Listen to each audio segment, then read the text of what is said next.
Sesuai tema pada kegiatan hari ini, moderasi beragama ditingkatkan iman dan takwa. Moderasi beragama merupakan usaha kreatif untuk mengembangkan suatu sikap keberagaman di tengah berbagai desakan ketegangan, seperti di antara klaim kebenaran absolut, subjektivitas antara implementasi literal, dan penolakan dan arogan atas ajaran agama. Wajib kita bersyukur kepada Allah karena dari semua rencana-rencana, cita-cita dan apapun yang kita harapkan, Allah ikut andil untuk bersama-sama kita dalam menyelesaikan semua kegiatan yang kita lakukan, wabil khusus acara pada halal bihalal yang kita selenggarakan pada hari ini. Untuk itu, Bapak Pendeta, Bapak-bapak haji dan seluruh jamaah, marilah kita pertama-tama melayankan rasa syukur kita kepada Allah bahwa kita tidak bisa rencanakan pertemuan ini, walaupun mungkin sudah ada buku yang kita letakkan di rumah kita bahwa pada hari ini akan terjadi pelaksanaan halal bihalal jam 3, tapi sekali lagi tanpa takdir Allah tidak terjadi. Kesimpulan inti ialah kita harus saling kenal mengenal, cek and recheck sekalinya kita memiliki kakek dan nenek yang sama, Adam alaihissalatu wassalam. Kemudian ada keinginan Tuhan, ada keinginan Allah. Kami banggakan dan kami kasihi hadir di sini Ketua Umum Laskar Mangungi Indonesia. Saya sapa dengan kasih Bapak Pendeta Haripanto, Sarjana Teologi. Salam sejahtera bagi kita semua. Yang pertama tentu saya berterima kasih kepada panitia yang mengadakan halal bihalal ini, karena sering saya katakan bahwa di acara-acara khususnya muslim seperti ini sangat tidak mudah untuk mengundang seorang pendeta hadir di tempat seperti ini. Kenapa? Biasanya kan acara begini hanya khusus untuk umat muslim.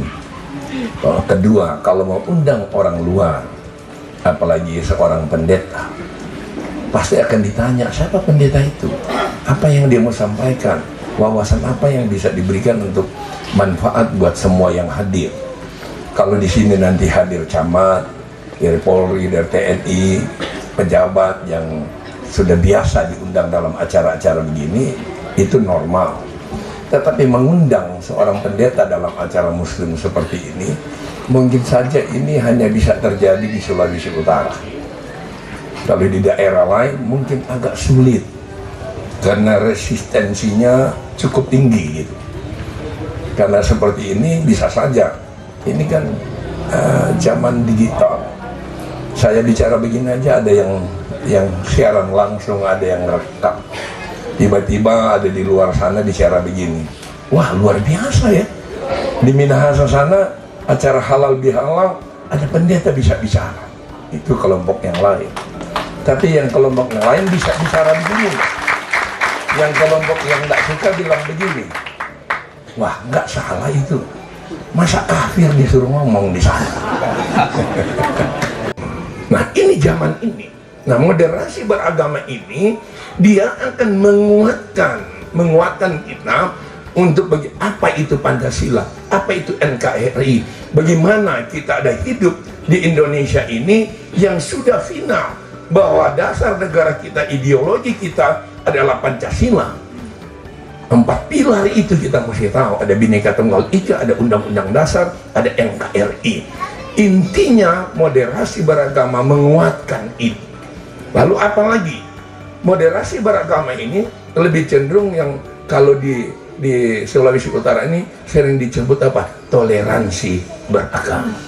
Apa itu toleransi beragama? Apa itu moderasi beragama? Kita ini diberikan input untuk apa? Untuk mampu menerima perbedaan itu. Itu intinya toleransi.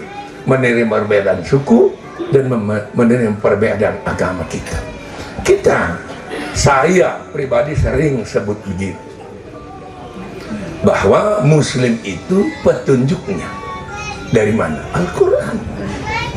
Bagaimana kita hidup yang baik, bagaimana kita sampai di sorga, kan petunjuknya dari Al-Quran. Muslim percaya bahwa Nabi Muhammad itu utusan Allah. Amin. Nah, Kristen kita petunjuknya adalah Alkitab.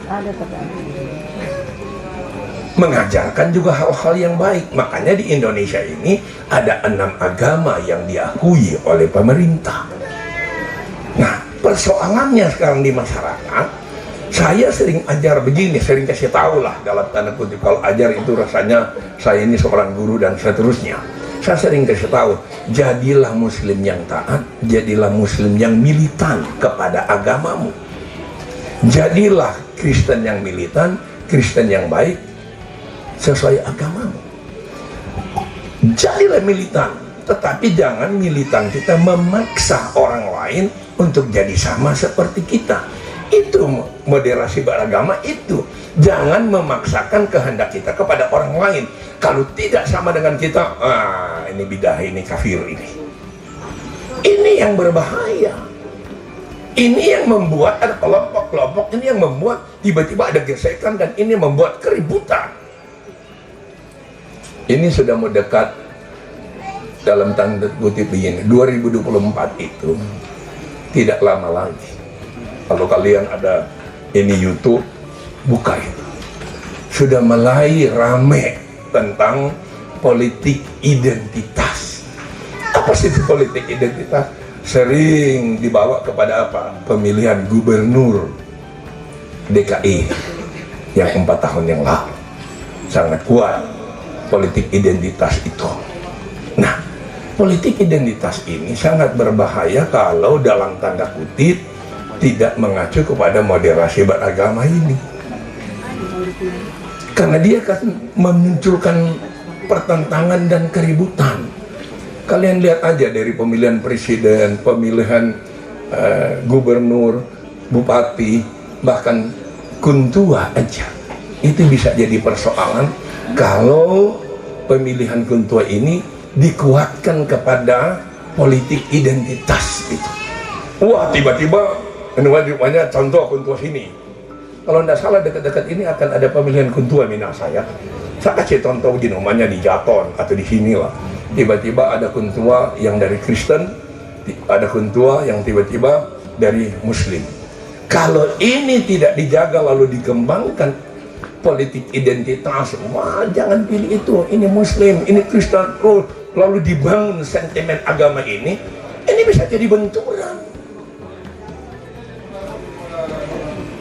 Di Minahasa ini coba kalian perhatikan, Indonesia saja belum lahir, moderasi beragama, toleransi beragama, asimilasi ini sudah terjadi di Minahasa ini.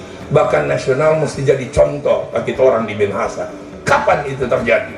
Waktu Belanda menjajah Indonesia tahun 1829, Belanda membuang Kiai Mojo ke Minahasa. Sejarah menulis rombongan itu turunnya di kemah, baru ada di Jaton sana. Ada orang Jaton di sini yang istilahnya Jawa Tondano ya, dari sana Mbak ya. Ya, tahu nggak sejarahnya bahwa Kiai Mojo ini dibuang oleh Belanda membawa pengikut 63 orang laki-laki semua. Nah sekarang populasi dari Japon itu saya baca di internet sudah kurang lebih ada 20 juta orang. Sudah tersebar ke Jakarta seluruh, bahkan sudah ada yang di luar negeri. Pertanyaannya, kalau Kiai Mojo datang dengan 63 pengikut yang semuanya pria, lalu kawinnya sama siapa? Apa tiba-tiba keturunan ini lahirnya dari batu? Mereka menikah dengan siapa? Dengan wanita-wanita Minahasa. Makanya jangan heran kalau di Jaton sana ada nama Jawa, ada nama Minahasa, karena nenek moyangnya dari sana. Itu yang saya katakan, asimilasi, toleransinya, modernisasinya sudah terjadi daripada waktu itu. Kenapa saya bilang tuh orang LMI di rombongan ini ikut papa ke sini, biar duduk rame-rame dengan teman-teman dari Muslim, agar terjadi interaksi, agar ada hubungan emosional yang muncul, agar orang semua tahu bahwa orang tidak seagama, orang tidak seakidah, tetap dalam bermasyarakat, orang semua bersaudara. Harus mampu saling support, saling bangun, agar yang Muslim lewat nyandak lagi ada perasaan, aduh apa dong rombongan duduk di sana begitu dan seterusnya. Kasih lihat kan nasional di Sulawesi Utara, di Minahasa, di Manado, orang semua ngoni di sana belajar patora, karena kota Manado secara khusus adalah kota toleransi nomor 2 di Indonesia setelah Singkawang. Kasih tepuk tangan. Dan itu terjadi karena kontribusi dari seluruh suku dan umat beragama yang ada di Sulawesi Utara.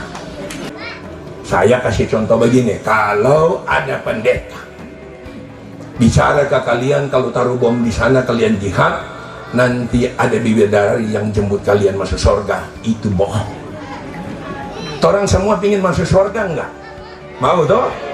Mau toh? Kali itu pendeta datang ke sini bilang, adek, taruh bom di sana, kalau kalian mati masuk surga. Bilang begini, pendeta jual lebih dulu pergi. Di Laskar Manguni ini Tunas DPD Minahasa ini, Tunas Nol di Lila ini, orang sering bilang dia budok di nama. Nah ini dia. Dan ada teman-teman yang Laskar Manguni dirembukan sini, mereka semua ini yang di luar ini. Kenapa saya bawa? Agar bisa terjadi bakuliah, terjadi itu hubungan emosional. Oh teman-teman Muslim di sini, agar besok-besok kalau baku dapat nggak jadi orang asing. Karena persoalan kita ini sering karena apa? Karena tidak dibangun komunikasi itu. Tambah orang sadar, orang aku curiga. Saya sering kan, kenapa pemerintah juga dorong ini moderasi beragama ini?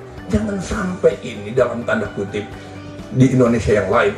Saya kasih contoh, Sulawesi Utara, Manado, Minahasa ini jangan jadi seperti Ambon. Hanya masalah-masalah sepele tidak diselesaikan, terjadi bunuh-bunuhan di sana. Apa enak kita lihat anak kita dibunuh, orang tua kita dibunuh, rumah yang dibangun bertahun-tahun sudah jadi sekejap aja dibakar. Itu menimbulkan trauma yang cukup panjang, bisa-bisa satu generasi mungkin baru hilang itu dan. Makanya menjadi kewajiban kita bersama di Minahasa secara khusus ini untuk kita saling menjaga, saling mampu menerima suku yang berbeda, agama yang berbeda. Kita ini ada di negara Kesatuan Republik Indonesia yang ideologinya negara kita adalah Pancasila. Clear itu. Takbir! Takbir! Takbir!